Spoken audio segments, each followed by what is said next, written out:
have a lot of challenges, but there's no challenge that we have that we can't overcome by having faith in our founding principles.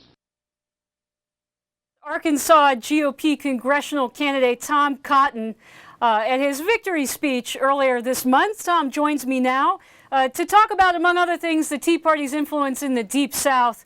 Tom, welcome. Thank you, Mary. Great to be on. So, Tom, you bested former Huckabee aide Beth Ann Rankin by a very wide margin in your GOP primary this month. What role did the Tea Party play in that victory? They played a big role. The Tea Party is very active throughout South and West Arkansas. There's many groups. There's one group in particular in Garland County, which is our largest county, and you could see the enthusiasm there because turnout was up by a third in Garland County, from 6,000 votes 2 years ago to 8,000 votes this year, and we won that county with 62%. Now, Tom, we don't hear about the Tea Party as much this year as we did back in 2010 when they had that big wave of people getting into Congress with Tea Party support.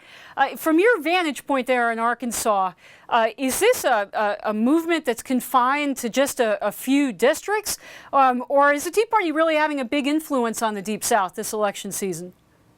I think they are having a big influence. If you look in my race or a race the same day in Kentucky when Tom Massey won, and just last night when Ted Cruz went into a runoff with David Dewhurst in Texas. And one reason why the Tea Party is still influential across the South is their concerns are the concerns of mainstream conservatives, lower taxes and less spending and a government that is less intrusive and individuals having more freedom over their lives. Great. Well, the seat that you're running for, Arkansas's 4th congressional seat, is currently held by a 6-term Democrat, Mike Ross, who's stepping down.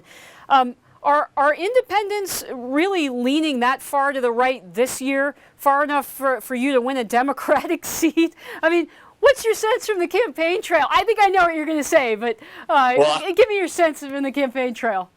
Actually, I would say not just independents are leaning that way, but we have a lot of Democrats leaning that way as well. I had the support in my primary from many Democrats all across the district, as well as independents and Republicans. And you can see that all of the energy and enthusiasm is on the Republican ticket this year. Our primary turnout was up 55% in my district, and the Democratic turnout was down 55%. And that's in part because you had a lot of Democrats for the first time wanting to vote in a Republican primary for my race and then for some of the down-ballot races we had in State Senate and State House.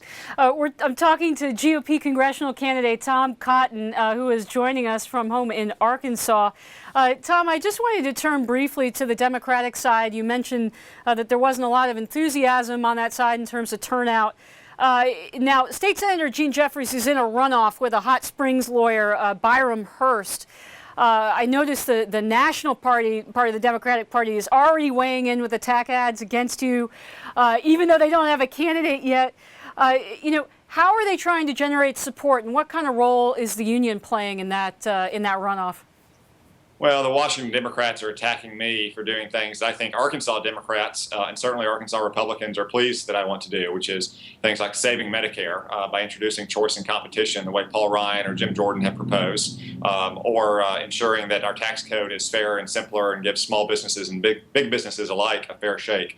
The unions so far haven't played a big role. I think there are a lot of trial lawyers and a few unions that supported Byram Hurst, but we'll see who comes through their runoff on June 12th and jump off that bridge when we get to it. Okay, well, we're going to have to leave it at that. GOP candidate Tom Cotton from Arkansas, running in the 4th District. Thanks so much for being with us.